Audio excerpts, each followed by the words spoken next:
हामी सच्चा मनले एकतामा थियौँ कि थिएनौँ भन्ने कुराले त्यसले मूल्याङ्कन गर्ने ठाउँमा पुर्यायो। त्यस कारणले त्यस्तो त्यो कुराको आत्मसमीक्षा गर्नु पर्यो। गलत काम गरेका थियौँ हामीले। त्यो राजनीतिको उपज होला नि। यो त प्रतिनिधि सभा विघटन भएपछि पहिलाको कुरा। तपाईँ प्रतिनिधि सभाको शपथ ग्रहण नहुँदै चुनाव मुसिरको 21 गते 10 र 21 गते होइन, शपथ ग्रहण कहिले भयो? फागुन 21 गते। ती 4 महिनाभित्रका कुरा भन्दैछु म। 4 महिनाभित्रका कुरा ती कामहरू भयो। त्यसकारण पार्टी एकता हामीले एउटै घोषणापत्रमा चुनाव लड्यौँ, सिट बाँड्यौँ होइन। भोलि पार्टी एकता गर्नेछौँ भन्यौँ, एउटै चुनाव चिन्हमा गर्ने भनेको 24 घन्टा नबित्दै फेरि चिन्ह 2टा हुने ठाउँमा आयो। अनि त्यसपछि आलो पालो सहितको होइन सहमति चाहिँ बनेर अनि पार्टी एकता भयो जेठ 3 गते। आगामी चुनावमा 2/3 ल्याउँछु भन्ने बारम्बार यहाँको तर्फबाट आछ। दाहाल नेपाल पछि अहिले तत्कालै सरकार बनाउँछु भन्ने कन्फिडेन्समा हुनुहुन्छ, तर अचानक अहिले सत्ताको बागडोर कता कता काङ्ग्रेसको हातमा पुग्यो। यहाँलाई दुःख लाग्नुपर्ने हो नि यो विषय। मैले भनिसकेँ त हो, त्यो आयो। अब यहाँ दुवै पक्षले, जस्तै यहाँले चाहिँ दाहाल नेपाल पक्षले मात्र उहाँलाई प्रस्ताव राख्यो भन्नुभयो, तर शेरबहादुर देउवाले आफ्नो पदाधिकारी बैठकमा के भन्नुभएको छैन, मलाई दुवै पक्षबाट अफर आएको छ, मैले वचन दिएको छैन भनेपछि यहाँको पक्षबाट पनि गएको रहेछ। प्रधानमन्त्री केपी शर्मा ओलीको पक्षबाट पनि गएको रहेछ उहाँलाई अफर। सरकारले बिजनेस दिने हो। सरकारको बिजनेसलाई समितिहरू, संसद, सिंह हाउसले अब आफ्नो विवेक पुर्याएर निरूपणमा पुर्याउने हो। सङ्घीय निजामतीसँग सम्बन्धित कानुनलाई यत्रो 3.5 वर्षसम्म लड्काएर राज्य व्यवस्था समितिले राखिरहेछ। विभिन्न समितिहरू त्यो गरिरहेछ। त्यो विधेयक त अलिकति विवादित भएर पनि होला सायद। विवादित बनाइयो नि। सरकारले ल्याएको कुरामा त सरकार पक्षका सांसदहरूले आफ्नो कुरा दलमा राख्ने हो। अब त्यहाँ गएर समितिमा चाहिँ विपक्षी जस्तो अडान राखेर गरेर देखिरहनु भएको छ। त्यो त उहाँहरूको अधिकारको विषय भयो नि सर। अधिकार, कानुनले त अधिकार दियो, तर संसदीय मर्यादा, संसदीय व्यवस्थामा त्यति गर्न पाइन्छ नि। संसदीय समितिमा भइसकेका मान्छेले आफ्नो विचार राख्नु त नौलो विषय त भएन नि।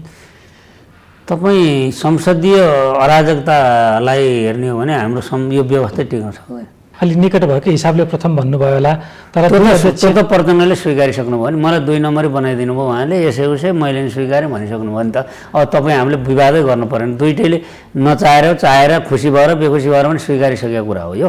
त्यस कारणले अब उहाँले गुनासो गर्नुभयो, मलाई बनाउन खोज्नुभयो भन्नुभयो होला। बनाउनु भयो भन्नुभयो। तपाईँ 2 नम्बरै नै बनाउनु भयो नि मलाई भन्नुभएकै छ। अब त्यो त उहाँकै अब उसमा सुनिएको छ। त्यस कारणले जेसुकै होस्, 2टा अध्यक्ष एउटा महासचिव भएको पार्टी हामी जान्दछौँ। अरू 5 गते पछिका कुराहरूमा हामीलाई इन्टरटेन गर्नु छैन भनिसक्यो। अलि नराम्रो शब्द प्रयोग गर्नु, सत्ता मोह जुन छ नि, प्रधानमन्त्री पदको मोह छ नि, यो चिजले नेकपालाई चाहिँ यो सब भाँडमैलोमा ल्याएको भन्दा के गलत होला कि नहोला? हुन त त्यही हो। अब पद प्रतिष्ठा परिवारवाद होइन, दुवै पक्ष। यहाँ एकजनाको नाम लिन मिल्ने अवस्थै छैन यसमा। यहाँ दुवै पक्षले गोसारामा भनेर भएन, किनभने सहमति गर्यो तोड्ने। अब यसको पनि समीक्षा गरौँला। अब अहिले म किन बालको खाल उखेल्नु पर्यो? त्यसले के ज्ञान बढाउँछ र होइन? जुन सार्वजनिक छ, कसले कति गर्यो भने सबैले जानेकै छ। त्यसमा पनि धेरै बालको खाल उखेल्नु परेन। बिस्तारै हामी विकास निर्माणको तर्फ, पूर्वाधार निर्माणको तर्फ जान थाल्यौँ र तेस्रो वर्ष आइपुग्दा नपुग्दै परिणामहरू पनि आउन थाले होइन। तर यसको स्टेबिलिटी भएको भए, स्थायित्व भएको भए त 5 वर्ष एउटा एकदमै ग्रान्ड चाहिँ सक्सेस भएर जान्थ्यो नि। त्यो त हामीले बाटो अवरोध गरिसक्यौँ होइन। हामीले आत्मसमीक्षा गरौँ, तर फेरि पनि यही बाटो नहिँडिसकेको छैन है। देशै बनाउने हो भने यही नै हो हामीसँग विकल्प अरू छैन। सरकार कुनै कमाउ धमाउको लागि होइन। अहिले भएका विकास निर्माणका काम धरारा रानी पोखरी मात्रै होइन, रेलमार्गका कुरा, पानी जहाजका कुरा, एयरपोर्टहरूको स्तर उन्नतिका कुरा, अन्तर्राष्ट्रिय हवाई उडानलाई राम्रोसँग लिएर जाने कुरा र अब विकासशील राष्ट्रमा संयुक्त राष्ट्रले सिफारिस गरेका कुरा, पूर्व पश्चिम राजमार्गका कुरा या गरिबी निवारणका कुरा या यी अनेकौँ आर्थिक सूचकहरूलाई स्टेबल बनाएर विश्व IMF, वर्ल्ड ब्याङ्कहरूले समेत प्रशंसा गरेको कुरा, यी सबै हाम्रो उपलब्धि होइन र। यावत कुराहरू हाम्रो उपलब्धि होइन। शिक्षा, स्वास्थ्य, मानव अधिकार, मौलिक हकमा हामीले उल्लेख्य प्रगति गरेको। भ्रष्टाचार पनि बढेको छ, त्यो पनि भ्रष्टाचार बढेको त होइन, भ्रष्टाचारबारे जानकारी बढी भएको छ। भ्रष्टाचार थियो, नियन्त्रणको दिशामा जाँदा हिजोका सुन तस्करहरू या हिजोका विभिन्न स्मगलरहरू, अपराधिक मनोवृत्तिका मान्छेहरू या सार्वजनिक सम्पत्तिलाई व्यक्तिमा नामसारी गर्नेहरू समेत सार्वजनिक भएको यो अवस्थामा यसले के देखाउँछ भने सरकार सुशासनका निम्ति अगाडि बढिरहेको थियो।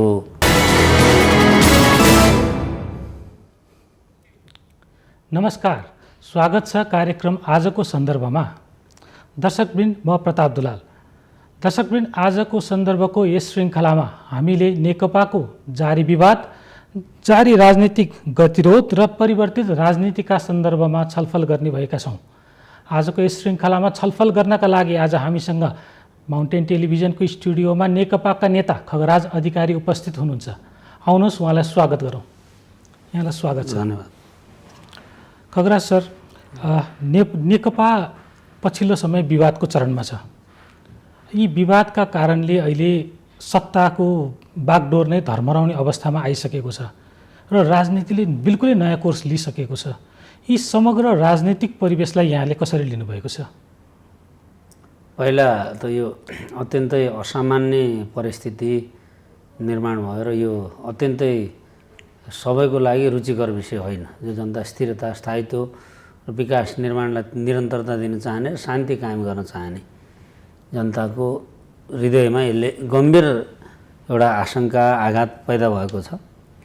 त्यसकारण पहिलो कुरा फेरि पनि अब नयाँ कोर्समा संसद पुनर्स्थापना भइसकेपछि हामीले गम्भीरतापूर्वक सोच्नुपर्छ। दुई ध्रुवमा, दुई केन्द्रमा हामी विभाजित भयौँ। सकिन्छ भने अहिले पनि विभिन्न उपायहरू छन्। नेतृत्व तहमा देखिएका गम्भीर खालका समस्याहरू, शैलीगत समस्याहरू, बुझ्ने समस्याहरू, एकीकरणलाई पूर्ण रूपमा सम्पन्न गर्ने कुरामा रहेको अभावहरू र यसैमा कुण्ठा र आक्रोश मिश्रित कुराहरू परिपूर्ति गर्ने बदलाभावका कुराहरूको कारणले सिङ्गो आन्दोलनलाई विखण्डित गर्न हुन्न भन्ने सोच, दृष्टिकोण बनाउने हो भने अहिले पनि हामी जनताको इच्छा आकाङ्क्षा पुरा गर्न सक्छौँ। यो दृष्टिकोण बनाउनु पर्ने कसले त? हुन त पहिलो त अब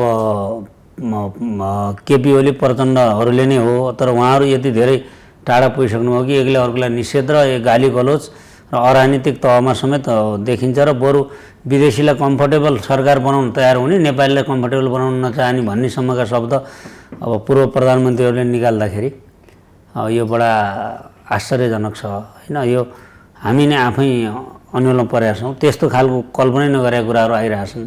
त्यसकारण ती कुराहरू आरोप अभियोगहरू जे भए ती कुराहरू फिर्ता लिने र अब नयाँ ढङ्गले जाउँ र जनताको इच्छा आकाङ्क्षालाई तोसरापात नगरौँ भन्नु पहिलो चरण हो। उहाँहरूले नै हो, केपी, माधव नेपाल, प्रचण्डहरूले नै महसुस गर्ने हो। उहाँहरू महसुस गर्न सक्नुहुन्छ जस्तो लाग्दैन। त्यसकारणले अब हाम्रो लेभलमा पनि हामीले गम्भीरतापूर्वक सोच्ने हो कि किनभने हाम्रा छोराछोरीलाई नेपालको सिङ्गो कम्युनिस्ट आन्दोलन बुझाउनु पर्छ र यो सरकार कुनै कमाउ धमाउको लागि होइन। अहिले भएका विकास निर्माणका काम धरारा, रानी पोखरी मात्रै होइन, रेलमार्गका कुरा, पानी जहाजका कुरा, एयरपोर्टहरूको स्तर उन्नतिका कुरा, अन्तर्राष्ट्रिय हवाई उडानलाई राम्रोसँग लिएर जाने कुरा र अब विकासशील राष्ट्रमा संयुक्त राष्ट्रले सिफारिस गरेका कुरा, पूर्व पश्चिम राजमार्गका कुरा या गरिबी निवारणका कुरा या यी अनेकौँ आर्थिक सूचकहरूलाई स्टेबल बनाएर विश्व IMF, वर्ल्ड ब्याङ्कहरूले समेत प्रशंसा गरेको कुरा, यी सबै हाम्रो उपलब्धि होइन र। यावत कुराहरू हाम्रो उपलब्धि होइन। शिक्षा, स्वास्थ्य, मानव अधिकार, मौलिक हकमा हामीले उल्लेख्य प्रगति गरेको। भ्रष्टाचार पनि बढेको छ, त्यो पनि भ्रष्टाचार बढेको त होइन, भ्रष्टाचारबारे जानकारी बढी भएको छ। भ्रष्टाचार थियो, नियन्त्रणको दिशामा जाँदा हिजोका सुन तस्करहरू या हिजोका विभिन्न स्मगलरहरू, अपराधिक मनोवृत्तिका मान्छेहरू या सार्वजनिक सम्पत्तिलाई व्यक्तिमा नामसारी गर्नेहरू समेत सार्वजनिक भएको यो अवस्थामा यसले के देखाउँछ भने सरकार सुशासनका निम्ति अगाडि बढिरहेको छ होइन। शान्तिकै कुरा गर्नुहुन्छ भने सिके रावतदेखि विप्लवसम्म पूर्ण शान्ति प्रक्रियामा आइरहनु भएको छ। यसले के देखाउँछ, मेन स्ट्रिम पोलिटिकल कोर्स चाहिँ नि ठिक ठेगानमा छ र अब राष्ट्र समृद्धिको यात्रामा अगाडि बढिरहेको छ र यसको नेतृत्व अहिलेको सरकारले गरिरहेकै छ। त यसका केही कमी कमजोरीहरू छन् अथवा यसलाई अझ गति दिनुपर्छ भने यसलाई त आलोचना, सुझाव, दृष्टि यस आधारमा गर्नुपर्ने हो नि। तर हामी सत्ता प्राप्तिका लागि छिनाझपटीमा जाने, विश्वास र विश्वासका समावेदनका जम्मै कुराहरूमा हामी गइरह्यौँ। त्यसैले मूल कोर्समै फेरि पनि राष्ट्रलाई लाने हो भने लिम्पियाधुरा लिपिले कालापानी क्षेत्र पहिलाका प्रधानमन्त्रीहरूले गरे पनि हुन्थेन, अहिलेकै सरकारले गर्यो नि त। यो फर्काउने कुरा होइन, यसमा फर्काउनै पर्छ। त्यो हाम्रो राष्ट्रिय स्वाधीनता र स्वाभिमानलाई एकताबद्ध ढङ्गले प्रयत्न गरेर सिङ्गो राष्ट्र एकताबद्ध हुनु पर्यो। सरकारले नेतृत्व गरे पनि पार्टीले समर्थन दिएको त हो, पार्टीले यी विषयमा असहयोग गरेको त होइन। तर प्रधानमन्त्री ओली एकपक्षीय रूपमा अघि बढ्नुभयो भन्ने नेकपा दाहाल नेपाल पक्षको आरोप छ। अनि त्यो एकपक्षीय रूपमै बढेको हो भने पनि त्यसको समीक्षा हुन्थ्यो होला नि। तर यहाँ त के हो भने विपक्षीहरूसँग मिलेर अहिले पनि देख्नुहुन्छ हामी सरकार बनाउन खोजिरहेछौँ होइन, अर्को साथीहरूले। यो राम्रो कुरा हो त होइन नि त। त्यस कारण यसैबाट देखिन्छ कि अब अरू प्रतिपक्षी दलहरूले कहीँ नेताहरूले भन्न थाले हामीसँग अनि मधेसी मोर्चासँग भारतसँग पनि हामीले कन्सेन्ट लिएर कुरा गरेका हौँ, 2 महिनासम्म 52 राउन्डको कुरा गऱ्यौँ, एकाएक के शक्तिले मिलेर यो एकीकरण भयो त भनेर भनेको सुन्नुहुन्छ नि तपाईँ। त्यस कारणले त्यो जुन शक्तिले मिलेर हो, जनताको शक्तिले हामी एकीकरण गरेका थियौँ, एकीकरणलाई पुरा गरौँ, फेरि ठन्डा दिमागले सोचौँ। यो आवेग उत्तेजनाले हामीलाई कहीँ पुर्याउँदैन, हामीलाई विध्वंसमै पुर्याउँछ, नोक्सानमै पुर्याउँछ, जनताको इच्छा आकाङ्क्षालाई तोसा पार्ने ठाउँमै पुर्याउँछ। सरकारमा को छ भनेर होइन, सरकारका असल कुराहरूलाई समर्थन गर्ने, गलत कुराहरू सच्याउने र पार्टीलाई एकताबद्ध बनाउने कुरामा नै अझै पनि हामीलाई 1 दिन 2 दिन भए पनि टाइम छ, यसलाई हामीले उपयोग गरौँ, म यो भन्छु। तर एउटा कुरा नि, जस्तै पार्टीको प्रथम अध्यक्ष हुँ भनेर केपी शर्मा ओलीले अहिलेसम्म दाबी गर्दै आउनुभएको छ। हो पनि उहाँ प्रधानमन्त्री हुनुहुन्छ, उहाँ राजनेता हुनुहुन्छ, तर पार्टी विवादमा उहाँको कुनै खासै सकारात्मक भूमिका हामीले पनि सार्वजनिक रूपमा देख्न सकेनौँ। उहाँले जस आफ्नो प्रतिस्पर्धी नेताहरूलाई भित्तामा पुर्याउने खालको काम गर्नुभयो भने आरोप पनि लाग्ने गरेको छ। त्यस्तो खालको प्रवृत्तिले विवाद कसरी समाधान हुन सक्छ त? त्यो प्रवृत्ति हो भने त करेक्सन गरौँ न, छ कि छैन। तर त्यो प्रवृत्ति त कस्तो हुन्छ भने यसरी औँला ठडाउँदाखेरि 3टा औँला त मात्रै फर्किया छ नि। त्यस्तै अरूले गर्नुभएको छ कि होइन त्यो पनि समीक्षा गर्नु पर्यो। किनभने अब त्यो विपक्षीहरूसँगै मिलेर अहिले पनि सत्ता अरू कसैलाई किन बुझाउने? उहाँहरू हुँदैन भने अरूबाट सुरु गरौँ न। विकल्प नभएर हो कि? अनि किन विकल्प छैन? 101 हिजो सभामा अब आफ्नो दलको प्रधानमन्त्री प्रतिनिधि सभा भङ्ग गरिदिनुहुन्छ, उहाँलाई अब फेरि प्रधानमन्त्री बनिनुहोस्, त्यो ठाउँमा पुग्यो नि परिस्थिति, किन पुर्यायो होइन? विपक्षीसँग मिलेर समावेदन, महाभियोग होइन, अविश्वासको प्रस्ताव जस्ता कुरामा पनि गयौँ। त्यसैले ठिक छ, उहाँले उहाँ किन डराउनु भएको म एउटा कुरा बुझ्न सकिरहेको छैन। होइन डराउनु भएको पनि होइन होला। अब तर संविधानमा व्यवस्था छ, संविधानको व्यवस्था टेकेर अविश्वासको प्रस्ताव आइहालेको खण्डमा हुन त यो अविश्वास सुन न, अविश्वासको प्रस्ताव प्रतिपक्षबाट आउने हो। कानुनको सर्वोच्चता, विधिको सर्वोच्चता, दलको सर्वोच्चता। यो कुरा भन्दै प्रधानमन्त्री ओली किन तर्सिनु भयो? आफ्नै मेरै पार्टीका मान्छे अविश्वासको प्रस्ताव दर्ता गर्न लाग्यो भनिराख्नु भएको छ। आजभोलि पनि गर्नु होला उहाँहरूले अथवा नगर्नु होला होइन। अब त्यसले के देखाउँछ भने अनुशासनहीनता भयो नि त। त्यो कुरा पनि दलको नेता अवस्था नै काल्पनिक भयो नि। काल्पनिक होइन, दलको नेता फेरै जानु पर्यो। संसदमा दर्ता भयो, देख्नु भयो नि तपाईँले? दर्तै भयो। त्यो त प्रतिनिधि सभा विघटन भएपछि जुन उहाँले पहिल्यैदेखि भन्दै उहाँहरूले पहिला नै त्यो तयारी गरेको कारणले सूचना पाएर नै उहाँले विघटन गर्नुभयो। त्यस कारण यसमा विघटनको दोषी एक्लै केपी ओली छ भनेर चाहिँ नि भन्ने कुरा पनि न्यायोचित हुँदैन। त्यहाँ पुर्याउने पनि हामी नै हौँ, जसले गऱ्यौँ, जसले भूमिका खेल्यौँ, अब अभियोग पत्र लगायौँ, यी सबै कुरालाई पनि समीक्षा गरौँला। तर अहिले अब फिलहाल हामी कुन ठाउँमा कुन बिन्दुमा उभिएका छौँ? संसद पुनर्स्थापना भयो, यो लहर हामी अरूलाई किन बुझाउने? यो जनताको म्यान्डेट हामी आफै ल्याउँ। के हुन सक्छ अहिलेको समाधान? त्यसपछि यहाँको विचारमा जुन चाहिँ दाहाल नेपाल पक्षले पनि स्वीकार्न सकोस्। उहाँहरूलाई केपी ओलीको बारेमा त्यस्तो किसिमको अब समर्थन गर्न मन लागेन या केपी ओलीलाई उहाँहरूलाई समर्थन गर्ने इच्छा रहेन भने बरु समीक्षा गरौँस् न, हामी समीक्षा गरौँ। त्यही भित्रबाट विकल्प दिन सकिन्छ नि। अझै पनि उहाँ ठन्डा दिमागले सोच्नुहोस्, पार्टी त किन विभाजन गर्नु पर्यो? तपाईँहरूको त्यो बैठक बस्ने अवस्थै छैन त अहिले। जुन लेभलको भाषणबाजी तपाईँहरूले एक आपसमा गर्नुभयो, हुन त यहाँहरूले अहिले अब भन्नु होला उहाँहरूले गलत्याउने लगायतका शब्द प्रयोग गर्नुभयो भन्नु होला। उहाँहरूले पनि तपाईँले भनेको कुरा अहिले वातावरणै छैन। किन छैन भने हिजो मात्रै उहाँले अनुचित काम गर्नुभयो, जो अवैधानिक छ, विधान विपरीत छ, बैठकै नबसिकन अवैधानिक बैठक होइन। अहिलेसम्मको निर्वाचन आयोगले भनेको के हो त भन्दा प्रथम अध्यक्ष केपी, अर्को अध्यक्ष प्रचण्ड अनि विष्णु पौडेल महासचिव भएको 441 निर्वाचन आयोगले प्रथम अध्यक्ष यो विषय पनि विवादित छ। प्रथम अध्यक्ष भन्ने प्रोभिजन नै छैन तपाईँहरूको विधानमा।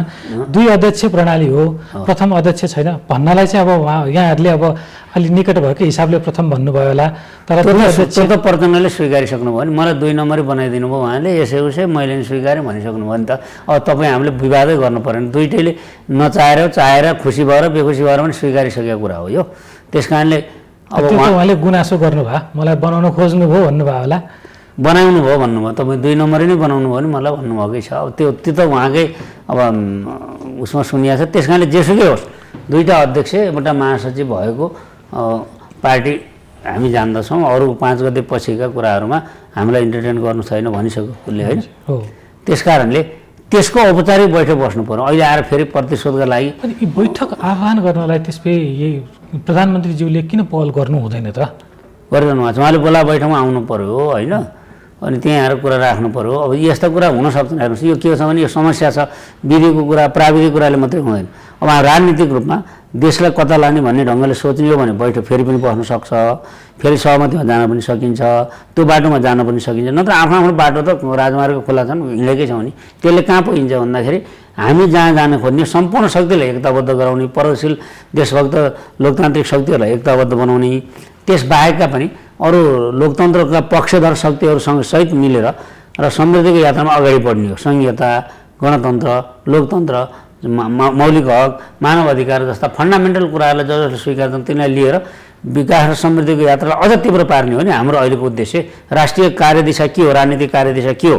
त्यस कारणले हामीले मार्क्सवाद लेनिनवादलाई स्वीकारेका छौँ भने कुनै पनि पक्षमा नकारात्मक पाटो बढी होला, सकारात्मक पाटो कम होला, अथवा कहिलेकाहीँ सकारात्मक पाटो बढी होला।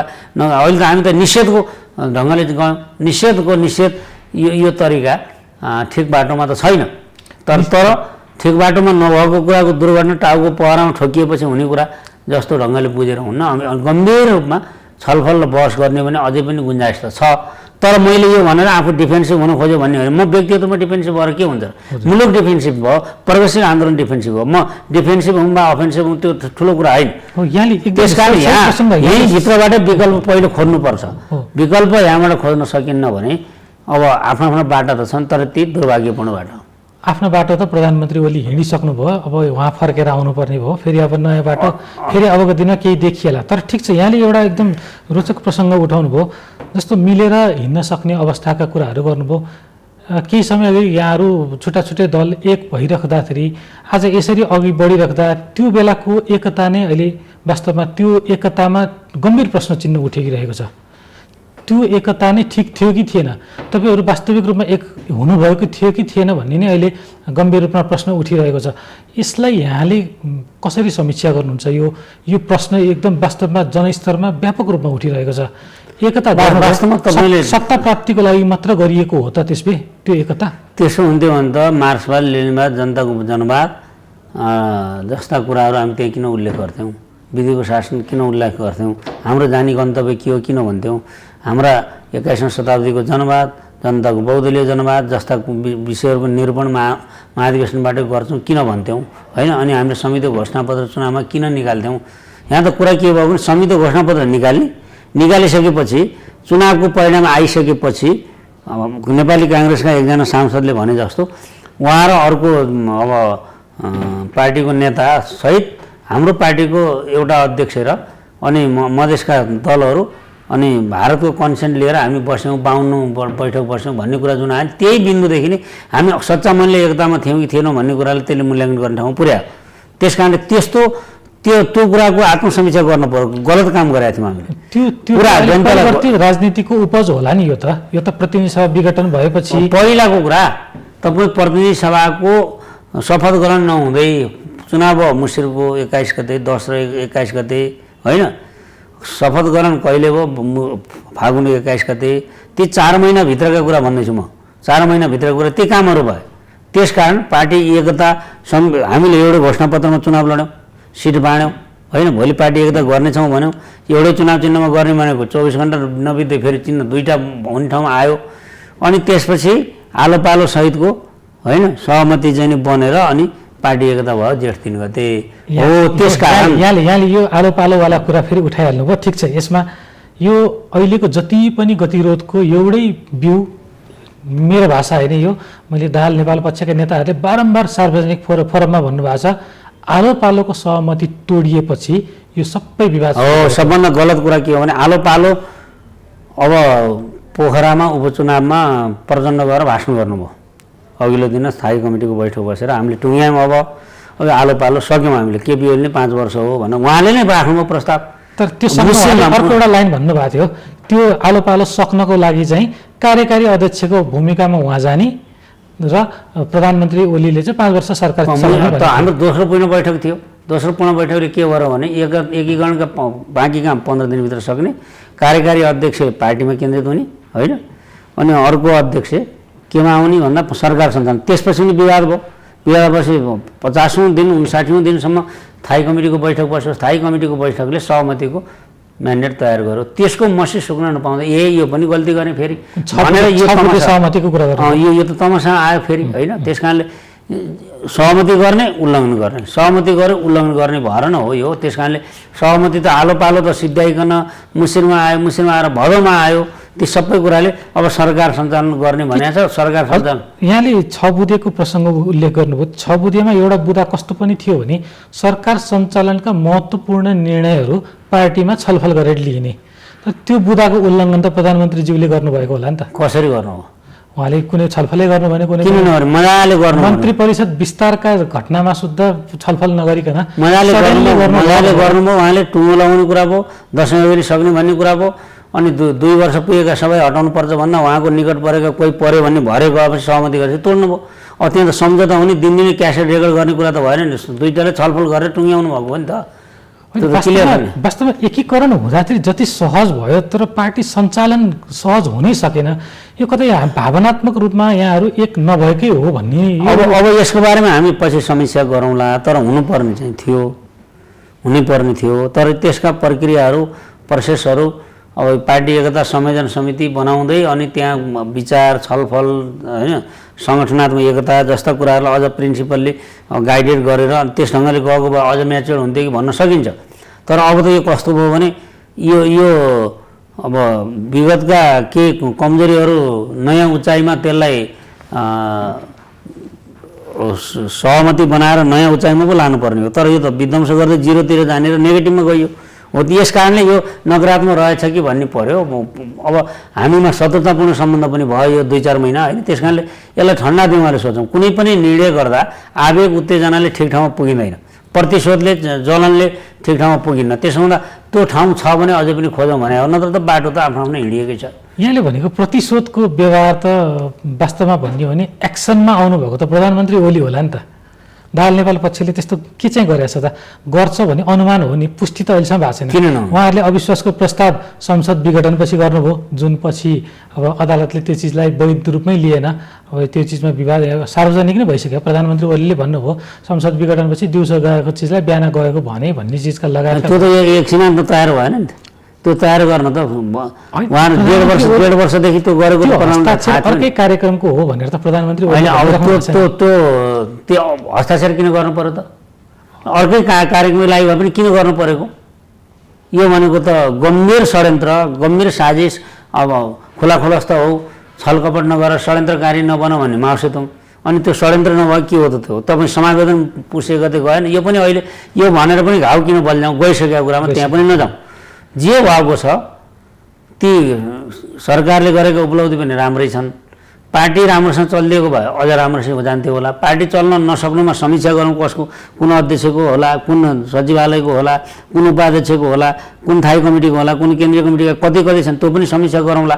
तर अब अहिले ठिक ठाउँमै देश र जनताको हितमा हुने गरी सरकार बन्न सकिँदैन त्यो पनि छलफल गरौँ न भनेको मैले। यस्तो बेलामा पनि म तर अहिले पछिल्लो जुन लेभलका आरोप प्रत्यारोपको श्रृङ्खला चल्यो, यहाँहरू एक ठाउँमा बसेर छलफल गर्ने अवस्था देखिन्छ जस्तो लागेन। बरु यो भन्दा ठिक छ, तपाईँले त्यो ठान्नु भएको छ। यो राजनीति हो, सम्भावना अनेकौँ हुन्छन्। म तपाईँलाई एउटा कुरा बताउँछु। हाम्रो पार्टी विभाजन भयो 56मा।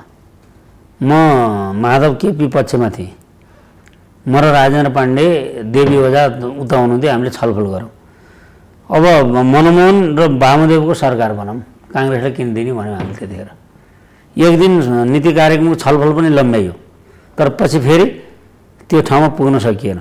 त्यति बेला त हामीले मेहनत गरेका थियौँ, सोच्न नसक्यो भने अहिले हामीले मेहनत गरौँ न। ल मेहनत गरेर त्यो ठाउँ पुग्यो भने के बिग्रियो त? बिग्रिने कुरा सबै बिग्रिसक्यो। सपार्न सकियो भने त्यो पनि खोजौँ भन्ने मात्रै हो, होइन? नत्र त आफ्नो आफ्नो कोर्समा हिँडेकै छ। एक्लै अर्कालाई कारवाही गरेँ भन्छु, निकाल्छ भन्छ, होइन? अब यो चाहिँ अब विधान चाहिँ नेपाली काङ्ग्रेसको, नेकपा एमालेको, नेकपा माओवादीको जस्तो विधान होइन। नेपाल कम्युनिस्ट पार्टी नेकपाको विधान हो। निर्णय बहुमतको हुन्छ भनेर मात्रै भएन। एजेन्डा चाहिँ नि 2टा अध्यक्षको सहमतिमा महासचिवले ल्याउने भनेको छ, महासचिवले बोलाएको बैठक मात्रै वैध हुन्छ। हाम्रो विधान नै उसले गर्ने हो। हामीलाई अहिले अब दाल माधव पक्षलाई नेपाल पक्षलाई के अनुकूल हुन्छ भने निर्णय गर्ने पनि होइन, केपी पक्षलाई के अनुकूल हुन्छ भने निर्णय गर्ने पनि होइन। विधानमा जे व्यवस्था छ त्यही निर्णय गर्ने होला नि त उसले निर्वाचन आयोगले पनि, होइन। अनि अर्को तपाईँ यही हुँदाहुँदै अब आज त फैसला हुनेवाला थियो, हाम्रो पार्टीको एकीकरणको नामै मिल्यो कि मिलेन भनेर पनि गर्नेवाला थियो, होइन। भोलि पर्सि कहिले गर्ला अथवा कहिले गर्ला, अनि त्यसले पनि कहाँ पुर्याउँछ फेरि हामीलाई भनेपछि नकारात्मक कामको परिणामले पनि कहिलेकाहीँ सकारात्मक गुन्जाइस पनि दिन सक्छ भने त्यो पनि खोजौँ भने मात्रै हो मैले। हो, अनि यहाँहरूले वास्तवमा यहाँ भनौँ न दोस्रो तहका नेता भन्दा यहाँले ऊ नहोला, दोस्रो तहका नेताहरू वास्तवमा विवाद मिलोस् भन्ने चाहनामा यहाँ मात्र होइन धेरै यता पक्षका पनि धेरै देखियो।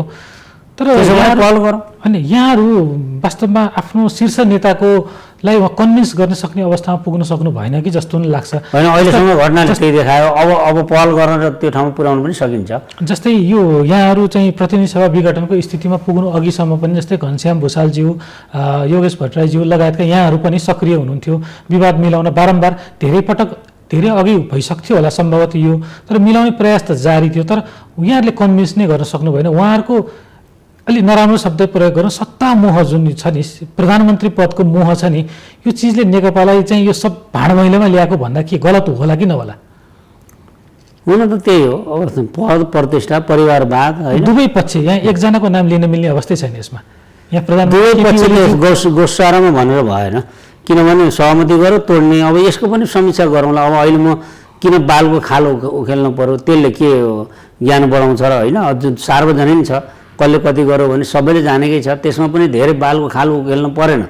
तर कुरा के हो भने यो सार्वजनिक खपतको लागि एउटा कुरा गर्ने, होइन। अनि अब महाधिवेशनबाट चाहिँ नि एउटा निर्वाचित हुने, तर त्यो पद चाहिँ हारेकालाई चाहिने, होइन। अनि सहमति गर्ने, अब भनौँ 71% चाहिँ नि सांसद एउटा एमालेको छ, 29% चाहिँ माओवादी केन्द्रको छ। अनि त्यहाँबाट चाहिँ मैले त्याग गरेँ भन्ने आधा पो हो त भन्ने अहिले भन्न त मिल्यो कुरै गर्न त, तर किन त्याग कसले गर्यो गरेन भन्ने पनि समीक्षा गरौँला के। तर यो त देखिएकै छ। यसमा पनि म के भन्न चाहन्छु भने सहमति गरिसकेपछि पार्टीले निर्णय गर्यो भनेर भनिसकेपछि दोस्रो पूर्ण बैठकले सर्वसम्मतमा निर्णय गरिसक्यो भनेपछि त्यसको कार्यान्वयन कोबाट भयो कोबाट भएन। प्रधानमन्त्रीको कमजोरीको बारे व्यापकै कुरा गर्ने, अनि अरूको कमजोरी त्यहाँ हुन्छ कि हुँदैन। संसदभित्र सरकारलाई सहयोग गरियो कि गरिएन, संसदीय समितिहरूले सहयोग गरे कि गरेन, यो त कुरा आइहाल्छ नि। यी विषय मिलाउन प्रधानमन्त्रीको अलिक बढी दायित्व हो कि? हो, त्यो त ठिक छ। प्रधानमन्त्रीको बढी दायित्व हो, अध्यक्षहरूको दायित्व हो, पूर्व प्रधानमन्त्रीहरूको दायित्व हो। शीर्ष तहमा अगाडि फ्रन्टमा बस्ने मान्छेहरू, सरकारलाई कति फर्स्ट बेन्चका मान्छेहरूले कति सहयोग गर्नुभयो व्यक्तित्वले, त्यो पनि देखिएकै छ नि सार्वजनिकमा। किन अहिले धेरै टिप्पणी गरिरहनु पर्यो? त्यही त अहिले अब यसरी नेकपा यसरी जुन गाली गलौज या एवं यो पछिल्ला घटनाक्रमहरू जुन सार्वजनिक भइरहेका छन्, अब एक ठाउँमा बस्ने स्थिति देखिएन। अब के छ त, अब छुट्टिएर जाने भनेर अब निर्णय गरेर अब त्यही अनुसार लाग्दा भयो। निर्वाचन आयोगले किन रोकिदिइरहेको छ यहाँलाई? रोकिएपछि त्यसपछि आफ्नो निर्वाचन आयोगले तिनीहरूका अभिलेख देऊ भने दियौँ हामीले, होइन।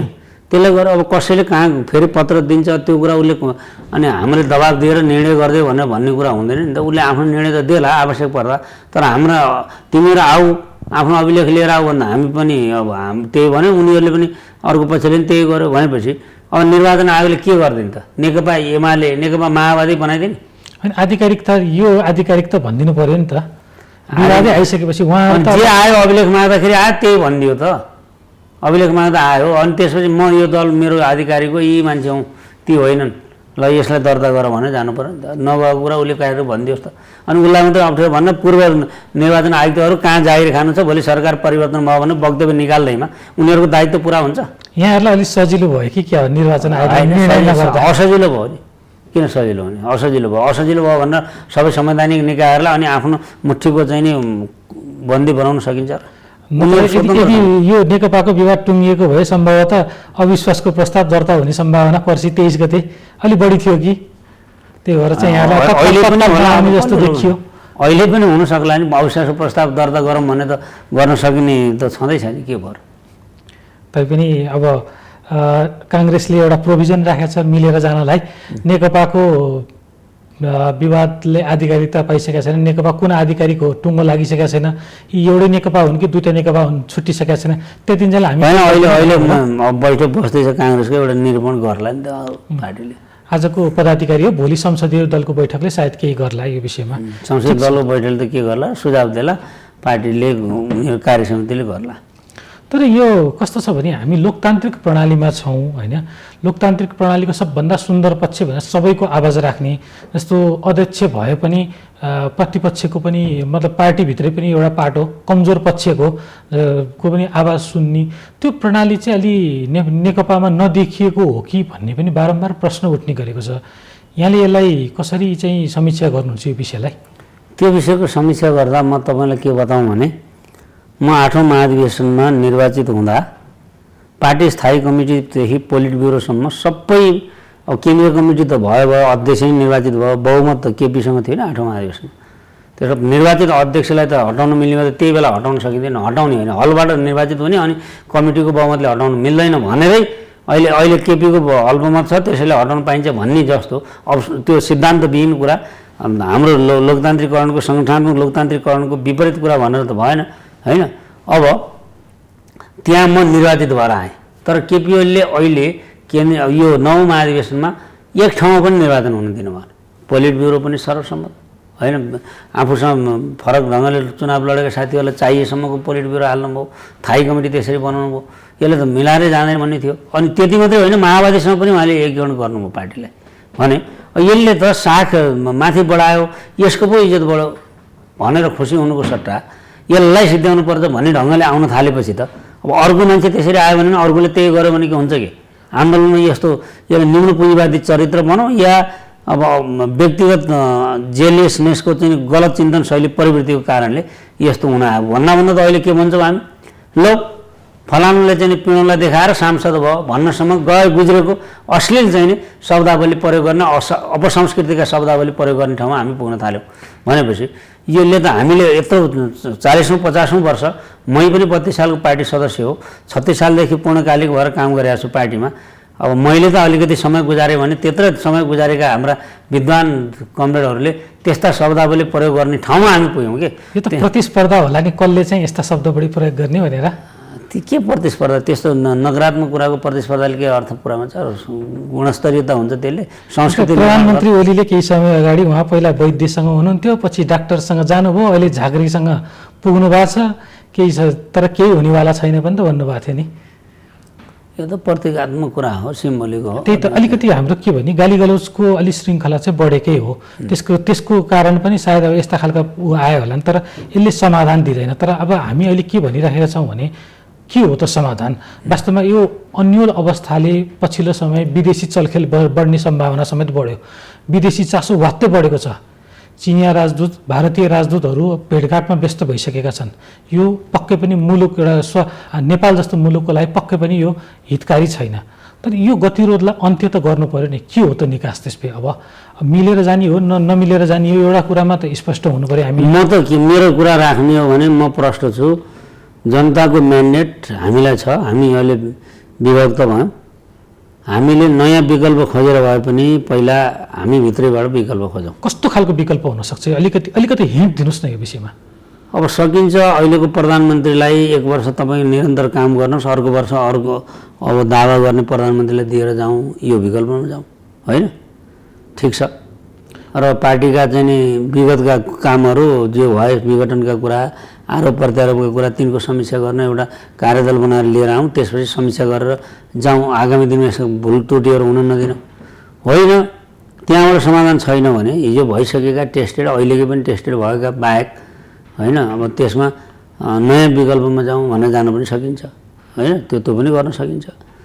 त्यसबाहेक अनेकौँ विकल्पहरूमा छलफल गर्न सकिन्छ। यी छलफलको पहल दुवै पक्षबाट भएन, सबभन्दा अहिलेको गरौँ न, आजदेखि गरौँ, के बिग्रिन्छ त? आजदेखि गरौँ, आह्वान गर्छु म सबैलाई होइन, विनम्रतापूर्वक, कुनै डिफेन्सिभ भएर होइन, यो आवश्यकता बोध भएर हो। यहाँहरूको जिम्मेवारी पनि त हो नि यो, किनभने अब हामी सत्ता चलाउँछौँ। यहाँहरूले चुनावको बेलामा के भन्नुभयो भने हामी एक हुँदैछौँ, विश्वका कम्युनिस्ट आन्दोलन ध्वस्त भएको बेला नेपालमा हामी राइज भएका छौँ, हामीलाई जनमत दिनुहोस्, हामी तपाईँलाई विकास दिन्छौँ, समृद्धि दिन्छौँ भन्ने अहिले आएर आन्तरिक विवाद या भनौँ न वास्तवमा यी कुराहरू बताइराख्दा पनि वास्तवमा प्रधानमन्त्री ओलीले पनि अलिकति मनमा चाहिँ लिनुपर्ने थियो कि या सरकारमा बसेका इभन यहाँको दाहाल नेपाल पक्षका शीर्ष नेताहरूले लिनुपर्ने थियो कि उहाँहरूले बारम्बार भन्नुभयो समृद्धि दिन्छौँ त्यसको लागि हामीलाई जनमत दिनुहोस् जनताले तर एउटा कुरा 64% मत दिए यहाँहरूलाई जनतालाई पछुतो त पारेन नि सरकारले पार्यो तर अहिलेको पार्टीमा बिग्रा आएको कुराले हो न त समृद्धिको यात्रामा त अब विकासशील राष्ट्रमा अब सिफारिस गरिसक्यो युएनले होइन हामी जस्तै बङ्गलादेश होइन लगायतका देशहरूलाई उसले सिफारिस गरिसक्यो यो कोभिडको बेला पनि हामी कोभिडको खोप संसारका 130 देशहरू मध्ये होइन कतिले पाए कतिले पाएको छैन तर हामी कहाँ त्यो खोप पनि ल्याइसक्यौँ होइन अब कोभिडको महामारी नभएको भए अझ हाम्रो विकास तीव्रतर हुन्थ्यो अहिले मैले तपाईँलाई निवेदन गरिसकेँ हाम्रा भौतिक पूर्वाधारहरू अब सफ्टवेयर डेभलपमेन्टदेखि लिएर हार्डवेयर डेभलपमेन्टसम्म इन्फ्रास्ट्रक्चरहरूसम्म समेत हामी अत्यन्तै अब 30औं वर्ष लाएर नभएको काम 3 वर्षमै गर्न सक्ने ठाउँमा पुग्यौँ यो कम सानो उपलब्धि हो र जनताको यो इच्छा त हामीले पुरा गऱ्यौँ तर हामी आफै मिल्न सकेनौँ यसका प्रति त हामी जनतासँग क्षमाशील हुनुको उपाय छैन नि अर्को त्यस कारणले यो बारेमा ठन्डा दिमागले सोच्ने हो कि मात्रै भनेको मैले हो यहाँले भने एकदम ठिक हो तर दुवै पक्षले सोच्नु पर्ला यो विषयमा पक्कै पनि र अब अहिले वास्तवमा यहाँहरूको पार्टीको कारण अब यहाँहरूलाई अब यो कतिको मनन गर्नुभएको छ यहाँहरूले आगामी चुनावमा 2/3 ल्याउँछु भन्ने बारम्बार यहाँको तर्फबाट आछ दाहाल नेपाल पक्ष अहिले तत्कालै सरकार बनाउँछु भन्ने कन्फिडेन्समा हुनुहुन्छ तर अचानक अहिले सत्ताको बागडोर कता कता काङ्ग्रेसको हातमा पुग्यो यहाँलाई दुःख लाग्नुपर्ने हो नि यो विषय मैले भनिसकेँ त हो त्यो आयो अब यहाँ दुवै पक्षले जस्तै यहाँले चाहिँ दाहाल नेपाल पक्षले मात्र उहाँलाई प्रस्ताव राख्यो भन्नुभयो तर शेरबहादुर देउवाले आफ्नो पदाधिकारी बैठकमा के भन्नुभएको छैन मलाई दुवै पक्षबाट अफर आएको छ मैले वचन दिएको छैन भनेपछि यहाँको पक्षबाट पनि गएको रहेछ प्रधानमन्त्री केपी शर्मा ओलीको पक्षबाट पनि गएको रहेछ उहाँलाई अफर होइन उहाँले भन्नुभयो हामीलाई थाहा छैन अब हामीले खुसुक्क भन्नुभयो होला नि त उहाँको प्रधानमन्त्रीज्यू र चाहिँ शेरबहादुरज्यूको अलिकति अन्तरङ्ग सम्बन्ध छ नि त त्यस कारणले पनि हो कि केही छैन अन्तरङ्ग के हो र आन्दोलनको बेला जेलमा बस्नु हिजो पञ्चायत कालमा अब लामो समयसम्म संसदभित्र हुनुहुन्छ उहाँहरू त्यो प्रकारको अर्को छुट्टै विशेष प्रकारको केही होइन त्यस्तो अन्तरङ्ग हुनुपर्ने होइन यो एक प्रकारको अब त्यसो हो भने पनि त्योभन्दा विकल्प त आफैभित्र खोज्नु राम्रो विकल्प हो नि त केपीले भने पनि प्रचण्ड माधवले भने पनि उहाँहरूले भने पनि त्यहाँ जानुभन्दा त आफैभित्र विकल्प खोज्नु पर्यो आफूहरू नभए होइन प्रचण्ड माधव नेपाल केपी ओली नभए त्यहाँभित्र अरू विकल्प खोज्नतिर उहाँहरूले किन सोच्न सक्नु भएन उहाँहरू पनि यही कुरा बताउनुहुन्छ जाउँ न त युवा अवस्थालाई दिउँ तर उहाँ प्रधानमन्त्री पद छोड्नै तयार हुनुहुन्न उहाँले त्यस्तो आरोप लगाइराख्नु भएको छ अहिले अनि उहाँले त भन्नुभयो म अब नयाँ पुस्तामै जान्छु चुनाव पनि अब चुनावपछि म दोहोरिन्न अर्ली महाधिवेशन गरौँ महाधिवेशनमा म अध्यक्षमा उठ्दिनँ भनेर सार्वजनिक लिखतै गर्नुभएको छ उहाँले होइन त्यसो भइसक्दा पनि नमिलेपछि यो ठाउँमा पुग्यो होइन त्यसमा उहाँ त्यो ठाउँमा त कमिटमेन्ट होला अर्को पक्षले पनि त्यसो गर्यो भने विकल्प निकाल्न सकिन्छ अब फागुन 23 गते संसद बैठक बस्दैछ अब यहाँहरूको के छ रणनीति संसदमा कसरी प्रस्तुत हुने एउटा हामी अहिलेसम्म त यहाँहरू त एक हुनुहुन्छ 64% अभिमत पाएको दलको रूपमा एक हुनुहुन्छ यहाँहरू अब कसरी प्रस्तुत हुनुहुन्छ कि नियमित रूपमा ती भएका विधेयकहरूमाथि छलफल चलाउनुहुन्छ या संसद अधिवेशनलाई छुट्याएर चाहिँ तत्काल सक्नुहुन्छ अदालतको आदेश त मानिहाल्नुभयो बोलाउनु पर्ने थियो बोलाइहाल्नुभयो बसिसकेपछि अब यसलाई कसरी अगाडि बढ्ने के भइसकेको छ अब यस्तो छ सरकारले बिजनेस दिने हो सरकारको बिजनेसलाई समितिहरू संसदहरू सिंह हाउसले अब आफ्नो विवेक पुर्याएर निरूपणमा पुर्याउने हो सङ्घीय निजामतीसँग सम्बन्धित कानुनलाई यत्रो 3.5 वर्ष 3 वर्षसम्म लड्काएर राज्य व्यवस्था समितिले राखिरहेछ विभिन्न समितिहरू त्यो गरिरहेछ त्यो विधेयक त अलिकति विवादित भएर पनि होला सायद विवादित बनाइयो नि सरकारले ल्याएको कुरामा त सरकार पक्षका सांसदहरूले आफ्नो कुरा दलमा राख्ने हो अब त्यहाँ गएर समितिमा चाहिँ विपक्षी जस्तो अडान राखेर गरेर देखिरहनु भएको छ त्यो त उहाँहरूको अधिकारको विषय भयो नि सर अधिकार कानुनले त अधिकार दियो तर संसदीय मर्यादा संसदीय व्यवस्थामा त्यति गर्न पाइन्छ नि संसदीय समितिमा भइसकेका मान्छेले आफ्नो विचार राख्नु त नौलो विषय त भएन नि तपाईँ संसदीय अराजकतालाई हेर्ने हो भने हाम्रो यो व्यवस्था टिक्न सक्दैन यसका केही सीमित मर्यादाहरू छन्, केही निश्चित लक्ष्यहरू छन्, केही तौर तरिकाहरू छन्, शैलीहरू छन्। संसदमा संसदीय दलको नेताको हुइप मान्ने हो होइन, त्यो हुइप भन्दा फरक ढङ्गले जान सकिँदैन। के कानुन निर्माण सिद्धान्त लगाइएका विषय त उल्लङ्घन भएको त अहिलेसम्म देखिया छैन। उल्लङ्घन पालना गरेको पनि देखिया छैन।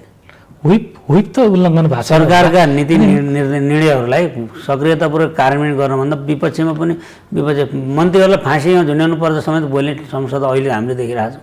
भनेपछि हाम्रो हुइप प्रणाली के अहिले को मान्छे छ भन्ने कुरा होइन, सिस्टम हो। सिस्टमको कुरा भोलि आउने प्रधानमन्त्रीलाई पनि यस्तै हुन्छ होइन। त्यस कारणले यो कुरालाई अलि हेक्का राख्नुपर्ने हो। त्यो त अलि अराजकतामा, अनुशासनहीनतामा, संसदीय दलको अनुशासनमा, त्यसको प्रोटोकलमा, त्यसको सङ्गठन संरचनाहरूलाई हेर्ने त्यो प्रकारको त छँदै छैन। अहिले पनि ठाडै हामी उल्लङ्घन गरिदिन्छौँ भने बगैँडा भनेकै सुन्नुहुन्छ तपाईँ, त्यसले कहाँ पुर्याउँछ हामीलाई? सिस्टम खाने ठाउँमा पुर्याउँछ। अनि अदालतका निर्णयहरूको पालना गर्ने एउटा कुरा हो, तर त्यो फैसलाले कस्तो बनायो, राजनीतिक अस्थिरतातिर लगिलो त्यसको समीक्षा भोलि हुन्छ। फैसलाले मात्र हो कि त्यो कदमले नै हो त राजनीतिक अस्थिरता ल्याएको होइन? अब त्यो त कदम चाल्न पर्ने संसद विघटनको कदम जुन अब संविधानमै नभएको प्रोभिजन युज गरेर प्रतिनिधि सभा विघटन गर्नु, त्यसले पो ल्यायो कि त राजनीतिक अस्थिरता? अब संविधानमा नभएको कुरा भनेर उसले भनेको छ, यो हेर्दै जाउँ।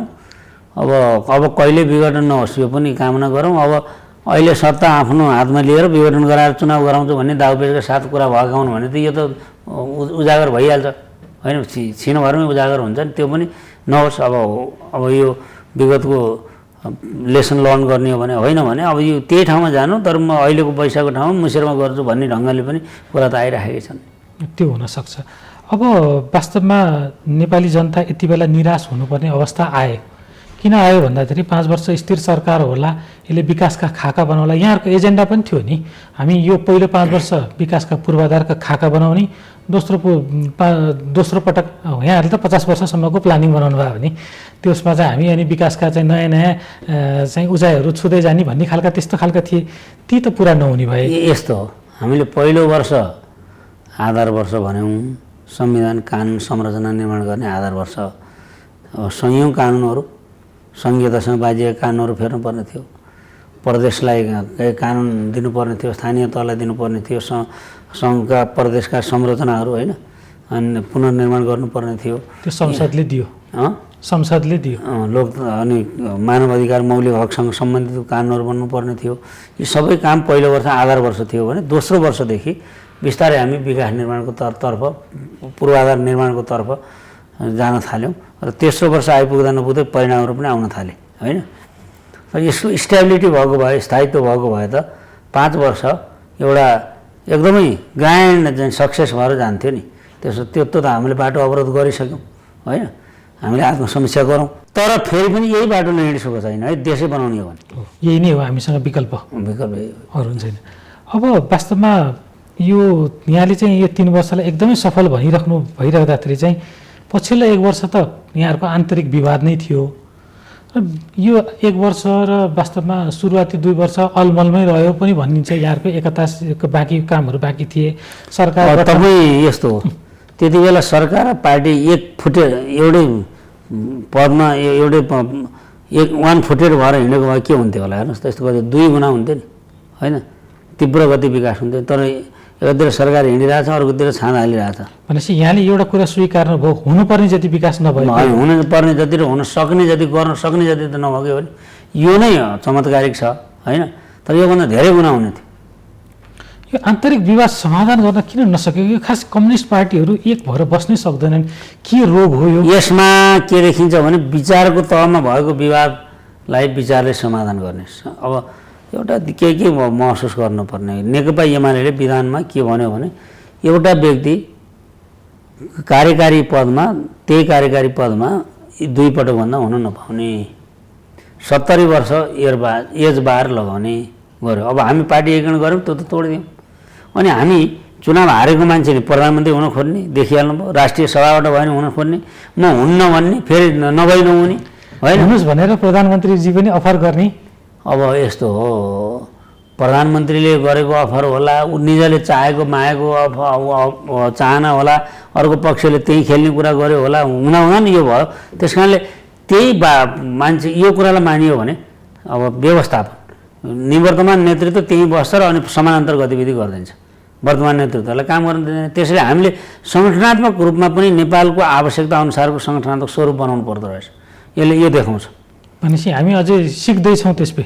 अनि यो परिणामले यो देखायो। अब भनौँ न म अध्यक्ष छु, यो अर्को समस्या देखिएला यहाँले भने जस्तो व्यवस्थापन अहिले त्यसको बारेमा समीक्षा गरौँ सुशासनका लागि र पार्टीलाई सुसञ्चालनका लागि अहिलेसम्मका गलत चिन्तन शैली प्रवृत्ति र परिणामहरू के कारणले आए त्यसको रुट कजमा जाउँ, अनुसन्धान गरौँ र नयाँ संरचनागत व्यवस्थापन गर्दै जाउँ र त्यसले पार्टीलाई शुद्धिकरण गर्ने, सुदृढीकरण गर्ने, विस्तार गर्ने र त्यो पार्टी जनताको वाहक शक्तिको रूपमा जाने, जनताको विकास निर्माणको, सामाजिक सुधारको, लोक कल्याणकारी कुराको, होइन गरिब निमुखाहरूको चाहिँ नि जीवनस्तर सुधारको कुरा, महिलाहरूमाथि घरेलु हिंसाहरूको चाहिँ त्यसको विरोध, त्यसको उन्मूलनको कुरा, यस भूमिहीन सुकुम्बासी होइन दलित जनजाति यी सम्पूर्णका माग पुरा गर्ने कुरा, सङ्घीयता, समावेशिता, समानुपातिकता, धर्मनिरपेक्षता, गणतन्त्र यिनलाई सबलीकरण गर्ने, लोकतन्त्रलाई बलियो बनाउने, सुशासन दिने जस्ता कुरामा हाम्रो फन्डामेन्टल्ली हामी त्यहाँ सोचेर अनि नेपाली मोडेलको समाजवाद के हो त, अब यसमा बौद्धिक बहस गर्ने, कृषि के हो अथवा चाहिँ नि पशुपालन के हो, जलस्रोत के हो, त्यसमा कस्तो किसिमको ढाँचा हुने हो, जनताको अनरसिप कसरी ल्याउने, उत्पादक शक्तिमा पुरानो उत्पादन सम्बन्ध भत्काएर नयाँ उत्पादक शक्तिले त्यसको अनरसिप कसरी लिने हो, यो ढाँचाको छलफल त हाम्रो कहिल्यै भएन। प्रधानमन्त्री चाहियो, मलाई त्यो भयो, त्यो अथवा मलाई चाहियो मात्रै भयो। त्यसैले हामीले आफूलाई वैचारिक रूपमा पनि, सैद्धान्तिक रूपमा पनि, सङ्गठनात्मक रूपमा पनि समाजवादतर्फको रथ हाँक्ने गरी बनाएनौँ। यो हाम्रो निश्चित रूपमा कमजोरी हो। त्यही त हामी अब योसम्म अहिले सुरुवातै गरेका छैनौँ, कहिले छलफल गर्ने, कहिले त्यो व्यवस्थासम्म पुग्ने भनेपछि हामी अझै लामो समयसम्म चाहिँ यही अवस्थाबाट गुज्रिनेवाला छौँ। त्यसमा अब हामीलाई लामो हामीलाई पर्खेर जनता बस्दैन, हामीले आफूलाई सुधार गर्नैपर्छ, सुदृढ बनाउनै पर्छ, शुद्ध बनाउनै पर्छ। हाम्रा गलत चिन्तन शैली प्रवृत्तिलाई कुनै पनि हालतमा हामी यो सँगै हुँदाहोस् वा अलग हुँदा हाम्रा केही कमी कमजोरी तिनीहरू सबै हटाएर गयौँ भने एक दिन हाम्रा यी गलत क्रियाकलापको समीक्षा गर्छौँ, तर त्यतिखेर समय ढिलो भइसक्यो। यो पुरानो जेनेरेसनले पार्टी कब्जा गरेर राखेर यो समस्या भएको हो कि यहाँहरू जस्तो मान्छे अगाडि नआइदिएर हो कि यो खालको बहस किन नचलाउने अब? अनि तपाईँको यो बहस त सान्दर्भिक छ, सार्वत्रिकमा सही हो। मैले अघि पनि यो सङ्गठनात्मक व्यवस्थापनको कुरा गरेँ कि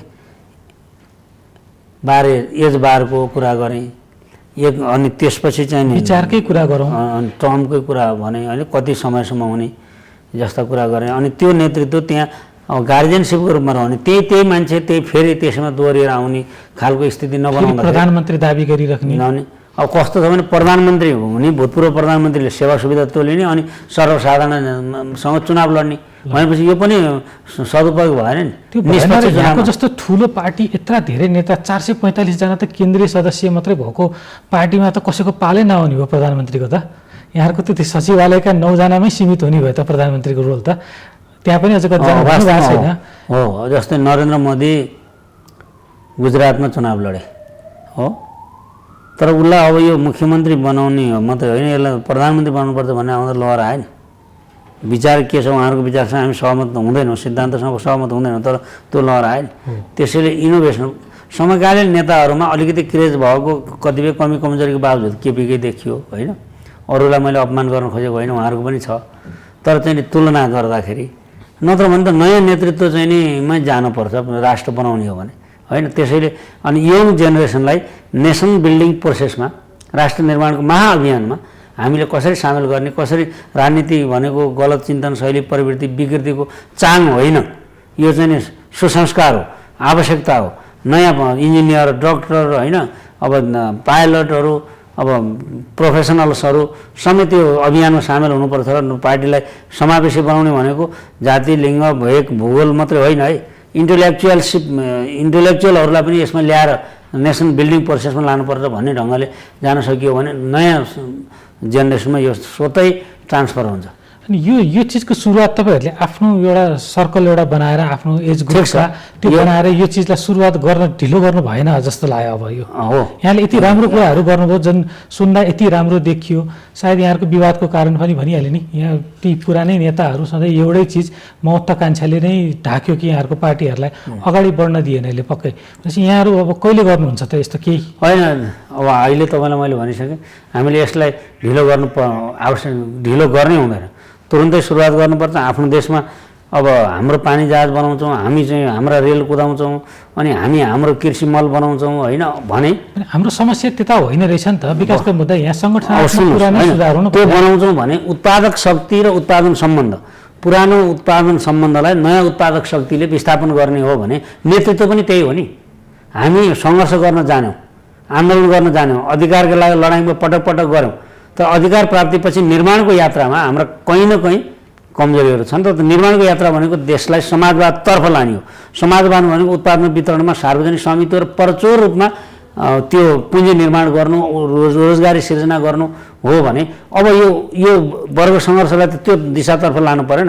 तर हाम्रो के हो भने पद प्राप्ति, अब आफ्नो व्यक्तिगत आकाङ्क्षा प्राप्तिका लागि दाउपेच षड्यन्त्र प्रतिक्रियावादी वर्ग होस्, अर्को वर्ग होस्, त्योसँग गएर लम्पसार पऱ्यो, देशी विदेशी गुरु वा मालिक रिजाउन खोज्यो। हाम्रो देशका किसान मजदुरको हालत के छ अहिले पनि चाहिँ नि, किसानहरू कहाँ छन्, मेहनतको जनता कहाँ छन्, सुकुम्बासी कहाँ छन्, होइन, टुप्पीको घेरा फाटेको जनता कहाँ छन्, हामीले सोच्नु परेन हो। यो कोणबाट हामीले छलफल गऱ्यौँ भने निश्चित रूपमा नेतृत्व पनि नयाँ ढङ्गले आफूलाई, विद्यमान नेतृत्वले नै आफूलाई अपडेट गर्नु पऱ्यो र नयाँ नेतृत्वले यो चुनौती सामना गर्न सक्ने गरी जान सक्छ। र त्यो अहिलेदेखि नै यही बिन्दुबाट म अपिल गर्छु।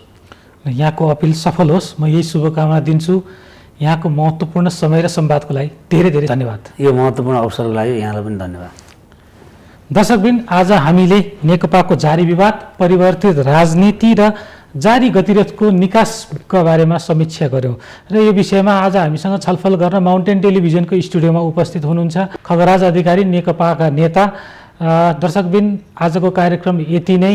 यहाँसँग बिदा हुन चाहन्छु म प्रताप दुलाल। सत्य, तथ्य र निष्पक्ष समाचारको लागि हेर्दै रहनुहोला माउन्टेन टेलिभिजन। धन्यवाद, नमस्कार।